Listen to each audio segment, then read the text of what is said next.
प्यारे दोस्तों, इस कहानी के कल वाले भाग में आपने देखा कि रानो चिड़िया एक गरीब चिड़िया थी और वो गौरी कवि के घर काम करती थी, जबकि गौरी कवि रानो चिड़िया को बात बात पर बेइज्जत करती थी। उसी जंगल में एक सूखा पेड़ था।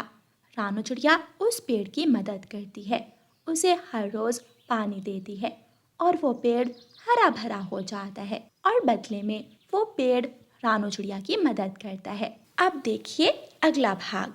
गौरी कवि और जग्गू कौवा अपने घर जाते हैं। कालू जी, इस जंगल में जितने भी सूखे पेड़ हैं, आज से हम उन सब पेड़ों को पानी देंगे। मगर क्यों? मेरा दिमाग खराब है जो मैं पेड़ों को पानी दूंगा। खुद तो पागल हो गई हो और मुझे भी कर रही हो। कालू कौवा गुस्से में वहाँ से चला जाता है, अरे रुकें, सुने तो, प्लीज रुकें कालू जी। लेकिन कालू कौवा गौरी कवि की एक नहीं सुनता और वहाँ से चला जाता है। जग्गू, तुम्हारे पापा तो चले गए, अब हमें ही कुछ करना होगा। मम्मा, मैं तो थक गया हूँ, मैं अब सोने लगा हूँ। जग्गू दूसरी तरफ मुंह करके सो जाता है। ये दोनों बाप बेटा तो कुछ नहीं करने वाले, अब मुझे ही कुछ करना होगा। चल बे गौरी, लग जा काम पर। गौरी कवि इधर उधर उड़ती है और सूखा पेड़ ढूंढने लगती है। यहाँ तो सभी पेड़ हरे भरे हैं, सूखा पेड़ मुझे कहाँ से मिलेगा? कबूतर वहाँ से लकड़ियाँ लेकर जा रहा था। कबूतर, अरे ओ कबूतर, रुको, मेरी बात सुनो। जी गौरी बहन। तुम ये लकड़ियाँ कहाँ से लाए हो? मुझे भी बताओ, सूखे पेड़ कहाँ हैं? यहाँ से सीधे जाकर दाएं मुड़ जाना और फिर बाएं, फिर दाएं, फिर सीधा जाना और फिर बाएं मुड़ जाना। वहाँ पर एक वहाँ पर एक पीपल का हरा भरा पेड़ आएगा। ठीक उसके सामने एक नीम का पेड़ होगा। फिर वहाँ से गौरी कवि चकरा जाती है। बस बस बस करो, मैं खुद ही ढूंढ लूंगी। जाओ तुम यहाँ से, पागल गरीब पक्षी। गौरी कवि वहाँ से गुस्से में चली जाती है। कबूतर हंसने लगता है। देखो तो जरा, अमीर पक्षी। कबूतर अपनी लकड़ियों की गठरी उठाता है और वहाँ से चला जाता है। काफी देर तक यहाँ वहाँ उड़ने के बाद गौरी कवि सूखा पेड़ ढूंढ लेती है। सूखे पेड़, तुम्हें पानी की जरूरत होगी, मैं तुम्हें अभी पानी ला कर देती हूँ। गौरी कवि पानी ले जाकर सूखे पेड़ को डालती है।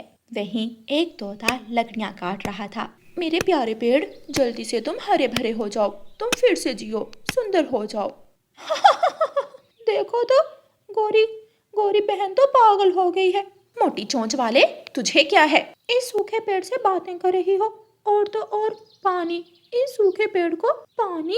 ये तो बिल्कुल सूख चुका है, इसको तो कोई बेवकूफी पानी दे सकता है।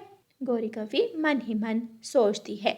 इस पेड़ के सामने मुझे नाटक करना होगा, वरना ये मुझे रानो चिड़िया की तरह महल जैसा घर नहीं देगा। तोते भैया, मैं चाहती हूँ ये पेड़ फिर से हरा भरा हो जाए, पहले की तरह लहराए, झूमे, नाचे, गाए। मुझे तो लगता है गौरी, तुम सच में ही पागल हो गई हो।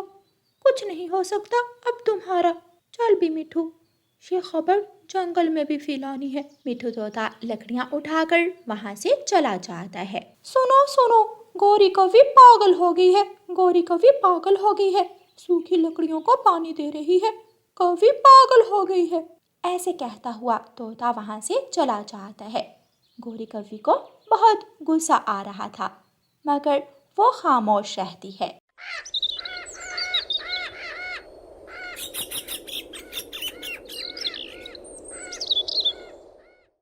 गौरी कवि अब हर रोज आती और उस सूखे पेड़ को पानी देती। पक्षी उसे देखकर उसका मजाक उड़ाते, मगर उसे तो अमीर से अमीर होने का शौक चढ़ गया था। गौरी कवि सोचती है, एक बार मैं और ज्यादा अमीर हो जाऊं, फिर मैं तुम सबको ऐसे कैद खाने में डालूंगी कि तुम्हारी हंसने की तो क्या, रोने की आवाज भी किसी को सुनाई नहीं देगी। मम्मा, आप सारा सारा दिन कहाँ रहती हैं?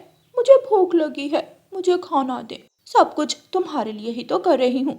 मेरा बेटा महल जैसे घर में राज करेगा, राज। मम्मा, आप सूखे पेड़ से कुकू से ज्यादा बड़ा और ज्यादा सुंदर महल मांगना। अगले दिन गौरी कवि एक डिब्बे में बासी खाना डालती है और अपने घर से निकलती है। पहले गौरी कवि रानो चिड़िया के पास जाती है। रानो बहन, क्या तुम मुझे उस पेड़ का बता सकती हो जहाँ से तुम्हें ये सब मिला। वो क्या है ना, मुझे अपनी बहन की मदद करनी है। वो बहुत बीमार है। आजकल कालू जी का काम भी कुछ ठीक नहीं चल रहा, तो मैं इसीलिए। गौरी बहन, वो पेड़ अब हरा भरा है। मैं हर रोज़ उससे मिलने जाती हूँ। वो पेड़ तो मेरे घर से थोड़ा आगे ही है। वो रानू चिड़िया गौरी कव्वी को पेड़ के बारे में बता देती है। गौरी कव्वी जल्दी से उस पेड़ के पास जाती है और रोना धोना शुरू करती है। पेड़ जी, वो रानू चिड़िया है ना, मुझे ये बासी खाना देती है। क्या करूं, गरीब हूं ना, पेट भरने के लिए कुछ भी खाना पड़ता है। क्या करूं मैं? कुछ तो बोले पेड़ जी, मैं जानती हूँ आप जादुई पेड़ हैं, मेरी मदद करें। गौरी कव्वी, मैं एक जादुई पेड़ हूँ और मैं सब जानता हूँ। मैं ये भी जानता हूँ कि तुम एक लालची कवि हो और तुम अपने लालच में ही ये सब कर रही हो। और मुझे लालची पक्षी पसंद नहीं है। तुमने जो कुछ भी अपने बारे में कहा वो सब सच होगा। जाओ और जाकर देखो। चली जाओ यहाँ से। नहीं नहीं पेड़ जी, ऐसा नहीं हो सकता। रानू चिड़िया की ऐसी कहानियाँ सुनने के लिए YouTube सर्च बार में रानू चिड़िया की कहानी लिखें या फिर ये बटन दबाकर बोलकर कहें रानू चिड़िया की कहानी। चिड़िया और उसकी बेटी जंगल में लाल शरबत बेचकर अपना गुजारा किया करती थीं। रोज की तरह आज फिर मम्मा चिड़िया और उसकी बेटी अपने घर से लाल शरबत की रेहड़ी लेकर निकलती हैं। पहला ग्राहक तोता था। चिड़िया, इतनी गर्मी में तुम्हारा लाल शरबत पीकर दिल ठंडा हो जाता है। तोते भैया, मैं लाल शरबत में खालिस अनारों का रस मिलाती हूँ और नदी से साफ पानी। ठंडा करने के लिए बर्फ दूसरे जंगल से लाती हूँ मैं। दोपहर के बाद आसमान पर बादल छा जाते हैं और तेज बारिश शुरू हो जाती है। चिड़िया अपनी बेटी के साथ एक पेड़ के नीचे खड़ी हो जाती है। मम्मा, ऐसे मौसम में तो कोई भी हमसे शरबत पीने नहीं आएगा। हाँ बेटी, अब हमें घर जाना चाहिए। थोड़ी देर वहाँ रुकने के बाद मम्मा चिड़िया अपनी बेटी को लेकर घर चली जाती है। आज उनके घर में कुछ चावल और दाल थी, इसलिए मम्मा चिड़िया दाल चावल बना लेती है। दोनों माँ बेटी दाल चावल खा लेती हैं। मम्मा, अगर बारिश ना रुकी तो हम अपने घर का खर्चा कैसे चलाएंगे? बेटी, अभी कल तक का राशन तो घर में है, फिर देखेंगे हमें क्या करना है। बारिश बहुत तेज थी। बरसात का मौसम था, इसलिए बारिश तो एक पल के लिए भी नहीं रुकती। 2 दिन गुजर जाते हैं मगर बारिश थी कि रुकने का नाम ही नहीं ले रही थी। गुड़िया बेटी, आप घर में बैठो, मैं आपके लिए कुछ खाने को लेकर आती हूँ। मामा चिड़िया अपनी बेटी को घर में छोड़कर कुछ खाने के लिए लेने जाती है। कबूतर चाचा, मुझे कुछ अनाज और घी दे दें, बारिश रुकने के बाद मैं आपको पैसे दे दूंगी। चिड़िया, महंगाई बहुत है, मेरे पास इतना माल नहीं कि मैं उधार कर सकूं। अगर तुम्हें उधार दे दिया तो मेरा घर कैसे चलेगा? चिड़िया बेचारी शर्मिंदा होती हुई वहाँ से चली जाती है। उसे अपनी पुरानी सहेली का ख्याल आता है। चिड़िया अपनी पुरानी सहेली गौरी कव्वी के घर जाती है। गौरी कव्वी बैठी बिरयानी खा रही थी। गौरी सहेली, मेरे घर में भोजन नहीं है, मेरी बेटी भूखी है, मेरी बेटी के लिए कुछ खाना दे दे।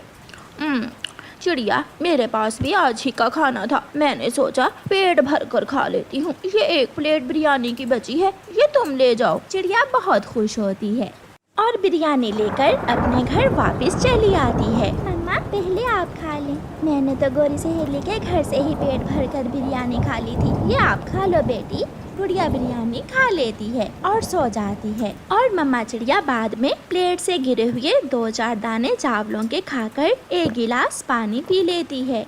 एक रात तो माँ बेटी की गुजर जाती है। सुबह हो जाती है, पेट तो खाना मांगता है, घर में कुछ हो या ना हो। अब मम्मा चिड़िया बहुत परेशान थी कि वो अपने लिए और अपनी बेटी के लिए खाना कहाँ से ले। चिड़िया जब रसोई में जाती है तो उसे एक पुराना डिब्बा मिलता है जिसमें थोड़े चने थे। चिड़िया को एक उपाय आता है। चिड़िया उन चनों के दानों से बेसन बनाती है। गुड़िया बेटी, घर के पास बाहर एक मिर्ची का पौधा है, वहाँ से 2-4 लाल मिर्ची तोड़ कर लाओ।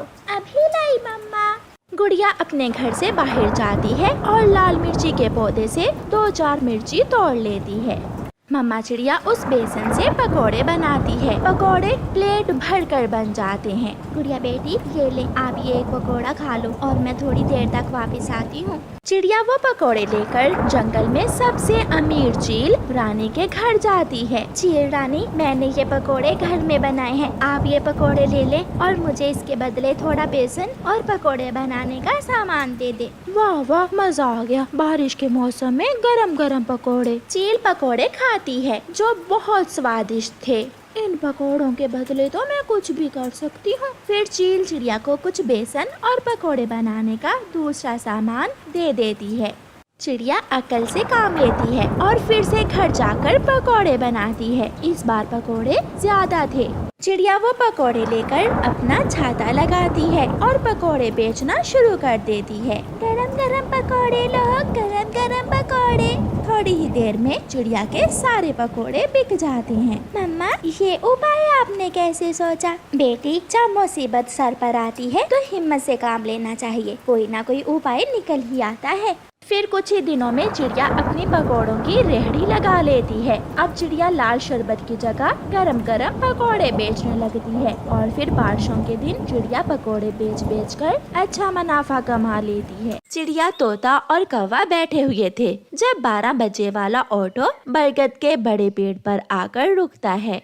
उस ऑटो में से एक कबूतर और कबूतरी उड़ते हैं। कबूतर ने सर पर कैप पहन रखी थी और कबूतरी भी देखने में बहुत अमीर लग रही थी। कालू, ये कबूतर और कबूतरी कौन है? ये हमारे जंगल के तो नहीं है? दिखने में तो ये बहुत अमीर कबूतर और कबूतरी लग रहे हैं। शायद ये कबूतरों का जोड़ा दूसरे जंगल से आया है। पक्षी बैठे ऐसे बातें कर रहे थे कि वो कबूतर और कबूतरी अपना बड़ा बैग लिए वहाँ आ जाते हैं। पक्षियों, हम दूसरे जंगल से आए हैं, हम यहाँ 2 दिन रहेंगे। जो पक्षी हमें घर और खाना देगा, हम जाते समय अपने पैसों से भरा हुआ ये बैग उसे दे जाएंगे। ये सुनकर एक बार तो सब पक्षी हैरान हो जाते हैं। कबूतर और कबूतरी, हम लालची नहीं हैं, आप हमें पैसों का लालच न दे। अगर आप मुसीबत में हैं, तो हम आपकी मदद जरूर करेंगे। कालू कौवा, जो लालच से भरा हुआ था, जल्दी से बोलता है। कबूतर और कबूतरी, ये चिड़िया और तोता तो बहुत गरीब हैं। ये तुम्हारी क्या सेवा करेंगे? आप मेरे साथ मेरे घर चलें। आप मेरे घर में 2 दिन रहें और जाते हुए ये बैग मुझे दे जाना। फिर कबूतर और कबूतरी लालची कौवे के साथ उसके घर चले जाते हैं। गोरी, ये कबूतर और कबूतरी बहुत अमीर हैं। इनके इस बैग में ढेर सारे पैसे हैं। अगर हम इन्हें 2 दिन अपने घर में रख लें तो ये बैग हमारा होगा। कौवे की ये बात सुनकर गोरी तो खुशी से फूल जाती है। कबूतरी, आप वहाँ क्यों बैठी हैं? यहाँ आए, मेरे नरम नरम घोंसले में बैठे। आप इस घर को अपना ही समझे। मैं आपकी बहुत अच्छे से सेवा करूँगी। मेरा कालू और मैं इस जंगल के सबसे अमीर कौवे हैं। अभी तो आप और भी अमीर बनने वाले हैं। मेरे इस बैग में लाखों रुपए हैं। मैं ये जाते समय आपको ही देकर जाऊंगा। अच्छा, अब आप ऐसा करें, हमारे लिए अच्छा सा खाना बनाएं। आप आराम करें और हम आपके लिए खाने का बंदोबस्त करते हैं। कौवा और कौवी घर से निकल जाते हैं। वो बाहर जाकर एक पेड़ पर बैठ जाते हैं। कालू, इन कबूतरों के लिए खाने का बंदोबस्त कैसे करेंगे? तुम चिंता न करो, मैं अपने मामा जी से कुछ पैसे लेकर खाना ले आता हूँ। तब तक तुम उन्हें चाय वगैरह बनाकर पिलाओ। फिर लालची कौवा जल्दी से उड़ता है और अपने मामा जी के पास जाता है। मामा जी, एक लॉटरी लगने वाली है मेरी। मैं उसमें से आपको भी हिस्सा दूंगा। बस मुझे थोड़े पैसे उधार दे दें। कालू भांजे, देख लेना, हर बार की तरह लूट न जाना। नहीं मामा जी, इस बार लूटने का कोई चांस नहीं है। फिर कौवा अपने मामा जी से पैसे उधार लेता है और सीधा चील के होटल पर जाता है। वहाँ से रंग बिरंगा खाना लेने के बाद कौवा अपने घर वापस जाता है। वाह कौवे, तुमने खुश कर दिया। इतना स्वादिष्ट खाना पहली बार खाया है। कौवे, मैं बहुत थका हुआ हूँ, थोड़ी देर मेरी टांगे भी दबा दो।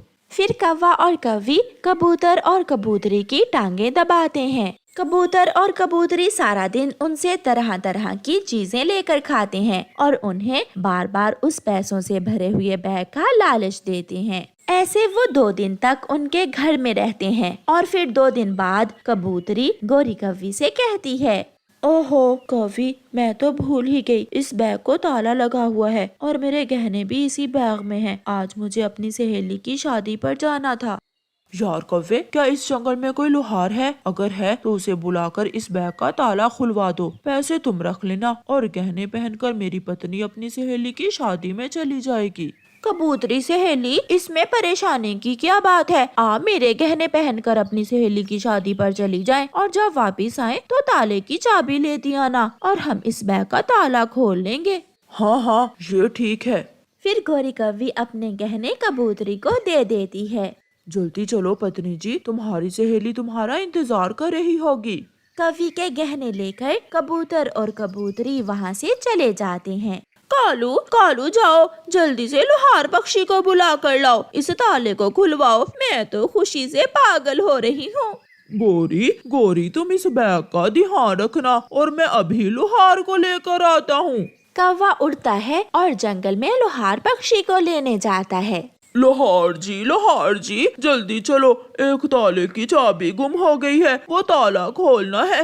कौवे, पहले मुझे 100 रुपए दो, फिर ही मैं तुम्हारे साथ जाऊंगा। कौवा जल्दी से लोहार को 100 रुपए दे देता है और लोहार पक्षी कौवे के साथ चल देता है। एक ही हथौड़े के वार से लोहार पक्षी बैग का ताला तोड़ देता है। चाचा लोहार जी, अब आप जाएं, बाकी का काम हम खुद कर लेंगे। लोहार चला जाता है। गोरी पत्नी जी, आप अपनी आंखें बंद करें और मैं खोलता हूँ खजाने का मुंह।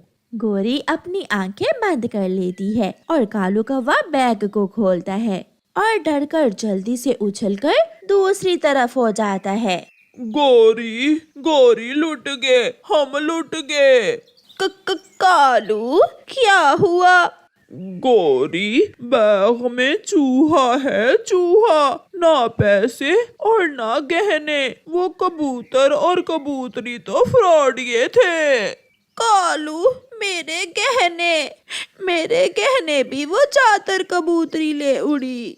फिर कौवा और कव्वी बैठकर रोने लगते हैं। प्यारे दोस्तों, इस कहानी को लाइक, अपने दोस्तों के साथ शेयर और चैनल को सब्सक्राइब करना बिल्कुल मत भूलना। आपका धन्यवाद।